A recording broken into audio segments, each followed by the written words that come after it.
nagsimula sa ano tayo sa kanya sa Ebanghelyo. At ito ang buhay sa harap ng ating Panginoon. Tinatanggap mo ba ang malaking ito sa pagbalik sa isang tunay na asawa patuloy na magkasama ay sa pinagdadamagan ng ating Panginoon? Siya ba yung bigyan natin ng tayo natin sa kanyang pangsugan at sinasasaan na po tayo sa kanyang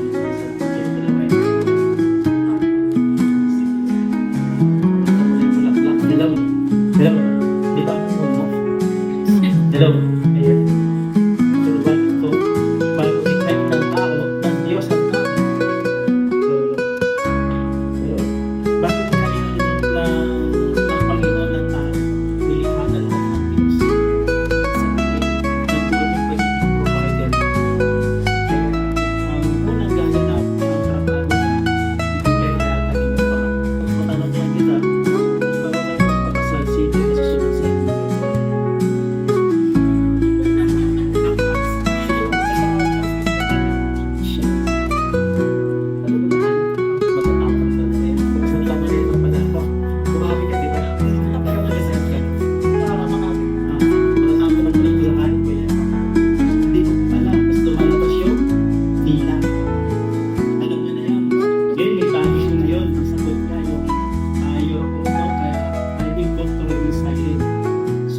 sa Pilipinas yun.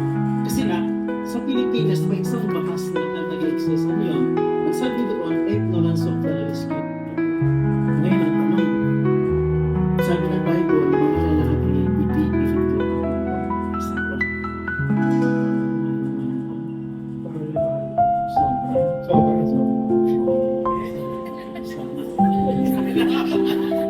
Okay. Bigyan mo ako ng isang word, one word, kung gaano mo siya kamay. Hindi pa yung pagmamahal mo. Sample kahapon na yung salitang biyan. O kaya, limitless. Ikaw naman ngayon, one word para sa kanya. Gaano mo siya kamay.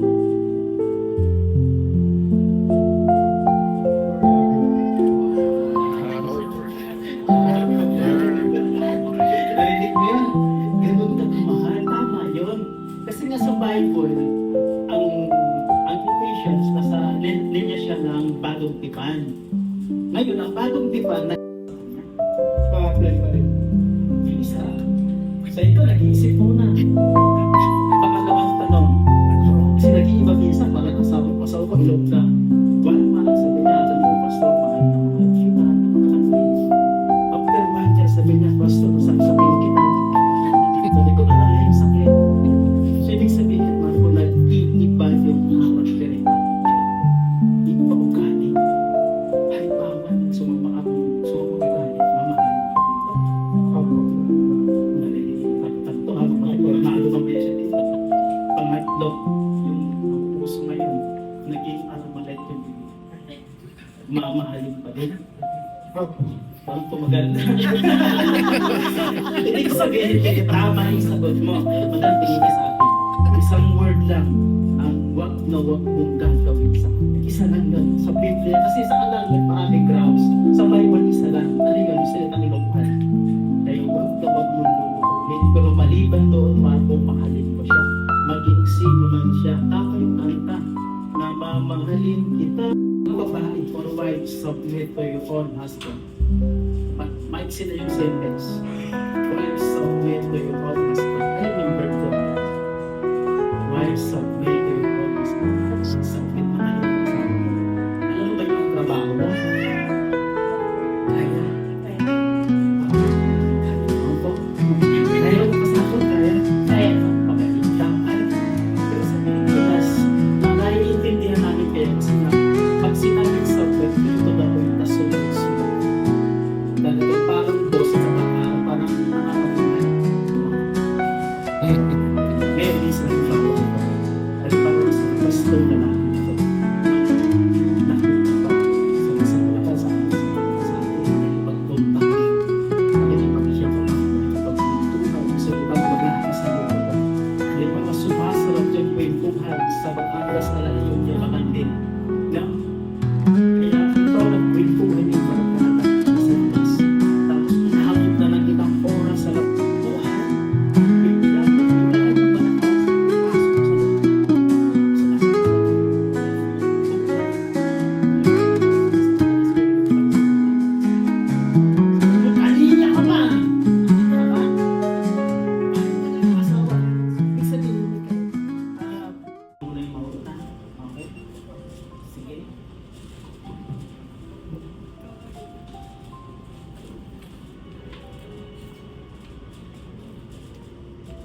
Afternoon po.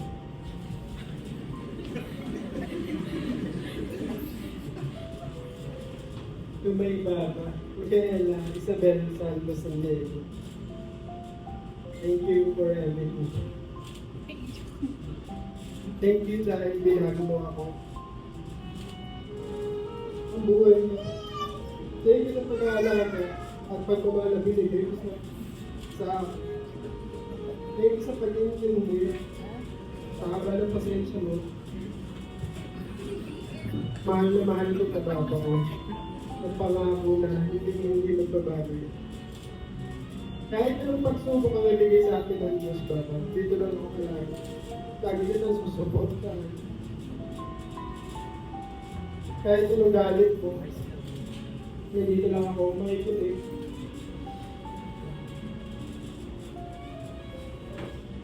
Lagi ako nandito kahit anong gusto mong gawin sa buhay.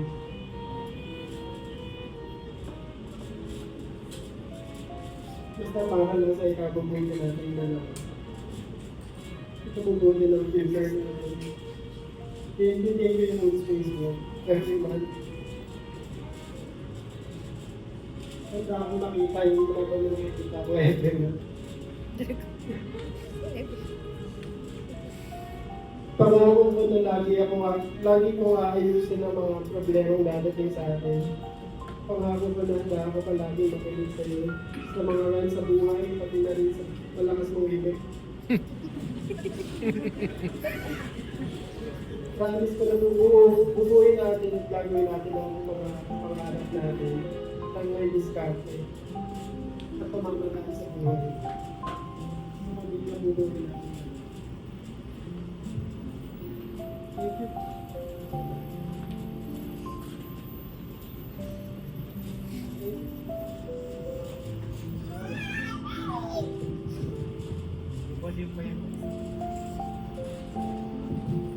Hello. Thank you, Baba, sa pag-mahal sa pinansin natin. Sa dami ng gastos at luho. Kung natin sa'yo, thank you, and dahil kahit pa paano lagi pa rin ipoprovide. Lagi natin, kahit may mga technology tayo problema, lagi natin sabi God will provide. Ito naman talaga na binibigay nila lahat. Lagi lang ako naging sa pwede mong pilakan at makikinig pag napangunahan ka na ng daw. Yung mga simple ko ay kakataon na makakapag-isip tayo bago tayo natulog. Talaking tulong yan para sa relasyon natin dalawa. Pangako ko na lagi ako magsasabi ng totoo at mga nararamdaman ko. Pangako ko rin na lagi kitang patatawanin kahit corny yung mga jokes ko. I love you for who you are today and for who you will become tomorrow, Baba. Lagi kitang paprotektahan at paprotektahan ng mga pati ang pagmamahal natin. Pagmamahalan natin. Thank you.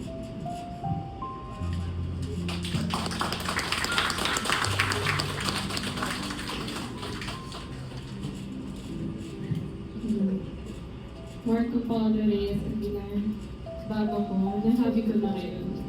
Thank you for choosing me, for choosing us. Alam kong we've been through so much, things good and bad, but still we stayed in each other's life. You have been my hero. Lagi mo akong pinagtatanggol sa kahit na sinong umaway sa akin. At lagi kang nandyan sa tabi ko para suportahan ako. You are my #1 fan. Lagi kang proud sa akin kahit sa small things man yan. I'm so lucky to have you in my life. Di ko nga alam kung deserve ko ba kita. Alam mo mahal na mahal kita at ikaw ang gusto kong makasama sa pagtanda. You're the first person who makes me feel like I'm enough. And the first one to show me what I love you actually means. Pangakong mamahalin kita araw-araw. At pangakong hindi kita iiwan at sasamahan sa lahat ng bagay, sa hirap man o sa ginhawa. Mahal na mahal kita, Baba ko. Today we make our favorite yes official. Here's to our lifetime of love and happily ever after.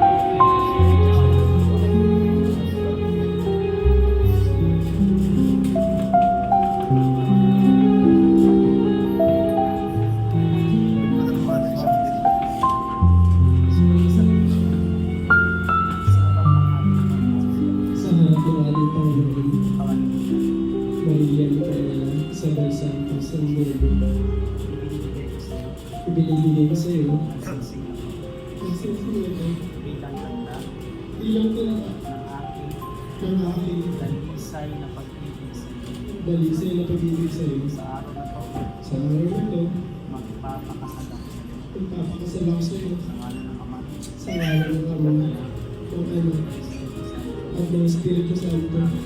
Amen.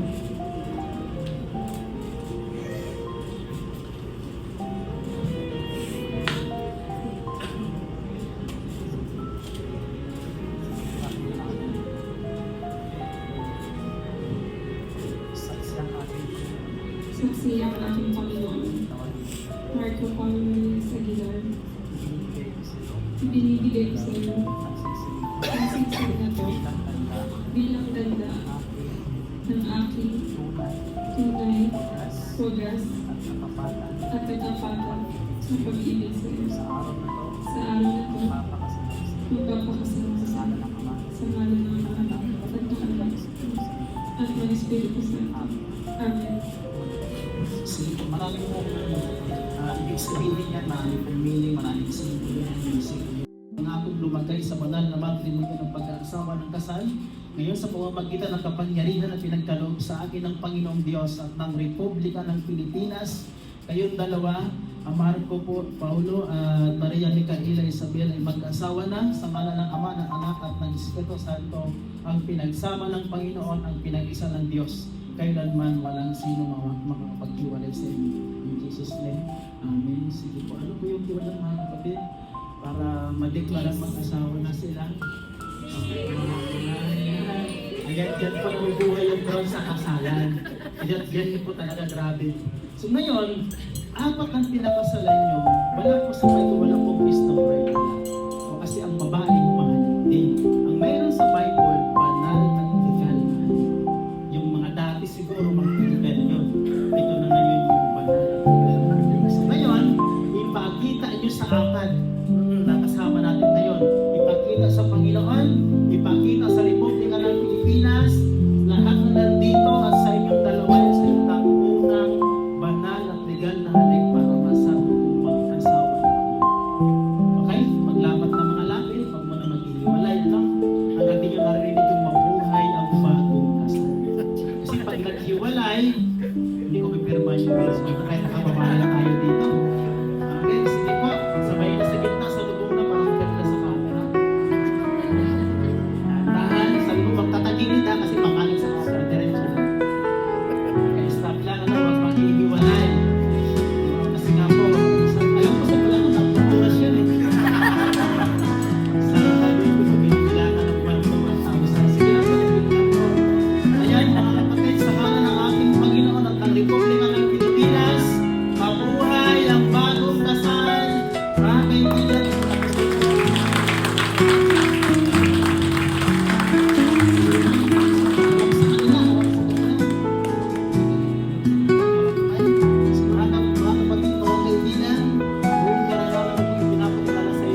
kaming dalawa po. Kay Nicky. Hi everyone, I'm Sam. Kay Marco. Mahal lang kayo ng habang buhay. Magpapagalit. Maghiwalay. Huwag kayong magbibisyo. Mahalin niyo ang isa't isa. Para nakasakain wala na ako. Babaunin ko na kayong dalawa. Mahal ng gusto. Mahal naman kita po, Miki. At ganun ka na rin, mahal ko dahil kung narinig ka. Huwag siyang pabayaan, mahal ko. Pati na rin si Bella, huwag na siya pabayaan. Mahal na mahal ko yung dalawang ako ko na. Pakaingatan mo sila pag-uwi. Magsama kayo ng mapayapa. Lagi kayo mag-aaraan. At abutin ang mga pangarap nyo. Ang pangarap na kayo mayroong magandang buhay. Hanggang sa kayo tumanda, kayo ay magsama. Naghihirap man. At sa ginawa nga po, mahal na mahal po kayo. Mahal na mahal kami. Mahal po. Maraming salamat. Kayo dahil na-late kami. Alam mo, nag-iintay sila. Kaya ako yung dispensa. Kasi akala ko holidays. Ito, days of traffic. So, ganyan ang traffic. Kaya so, yung late, nakakaya. Kami lang pala i-hintay. Bakit sa kanila sa mga. Kaya pasensya na po na kami na-late. To Marco and Nicky, kami mag-asawa, my wife and I, we've just celebrated the first wedding anniversary. Celebrate na kami ng the first wedding. So, as of now, dira-dira yung sasama ng gano'n nakakapagsawa ng tagal na nagkakaroon ng wedding anniversary. So, I am sorry. Dahil po, whether may umabot ng gano'n. Ngayon, maybe you will ask, anong sikreto namin pa sa sweetheart, will you please stand up para makita? Yes, Norma, Papa. Yes, that's my wife. Believe it or not, my wife, hulaan nyo, she's already 80 years old. Wow, lakas pa rin. Nasa mukha ba niya? No. Ako, hulaan nyo ilan? 19 yan. Hindi kami naglalayo ng mag-asawa. So you will be asked, anong sikreto namin? Ang sikreto namin dalawa, for the past 21 years, lagi kaming nag-aaway. Pero hindi away na bugbogan ha. Sampalan lahat. Nagkatinginan lang kami kung mag-away kami. Sige lang. Alam niya, nagalit ako. Galit. Siya ko siya. So I recall, nung niligawan akong asawa ko, minsan hindi ako nagsalita kahit anong sinabi ko sa kanya. Alam niyo, paliligo ko sa kanya. Ng only sister ko. Before I became a mother, si Miki practically yung first baby ko.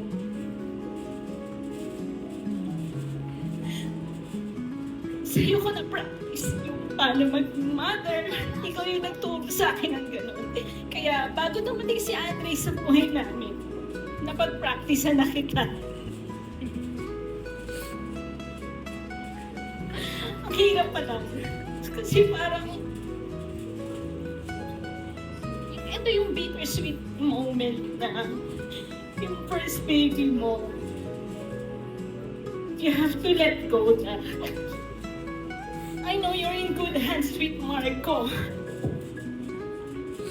Pero, ito yung reality. Parang nagkakaroon ako ng separation anxiety, parang ganon. Hindi ko maintindihan. Pero masaya ako na kay Marco ka napunta. Kasi knowing Marco, in a short span of time, parang ang gaang ng loob namin kay Marco. Kaya ang laki din ng pasasalamat ko sa family ni Marco, sa parents ni Marco, sa mga kapatid niya na they embraced you and Bea. After all that you have been through, sila na basically yung yumakap sa inyo kasi everybody knows naman na you can't stay for long in Bulacan dahil sa mga circumstances. And hindi ako very vocal, pero I am very proud, Nikki, of what you have become. Ikaw na yung tumayong parent ni Bea dahil sa absence ng mommy and ng daddy mo. But I've always been proud of you. And alam ko naman na with the guidance ng parents ni Marco na magiging maganda yung samahan nyo because sa loob ng 6 years na yon, nakita namin kung paano ka talaga alagaan ni Marco. Huwag mo lang masyadong alderin, ha? Mabait si Marco talaga. Yung parents niya, they raised him well. And alam ko naman na napaka-responsible mo, Miggy, kaya alam ko magiging maganda yung future mo together. Basta, kung pag marriage kasi hindi naman laging masaya yan. Talagang dadating yung times ng mga trials. Pag dumating yung times na feeling mo ang hirap niyang intindihin, ang hirap niyang mahalin, balikan niyo lagi itong araw na to. Kasi doon niyo marirealize na kung bakit kayo umabot sa ganun. Na despite ng mga challenges sa buhay, may reason bakit kayo nagpapasal. Yun yung lagi niyong balikan. Yun yung secret ko. Mahal namin kayo. Nandito lang kami lagi kasi inyo. Thank you, Tita Ivette. Pala ko kayo natin ito.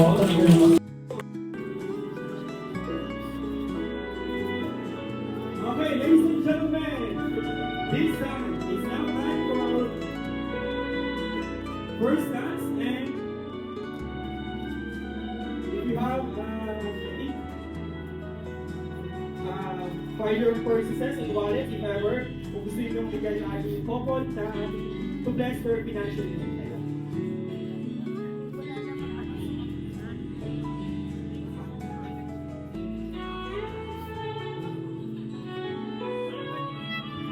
May cake ba? Or may cake? Meron ba yan? Direct.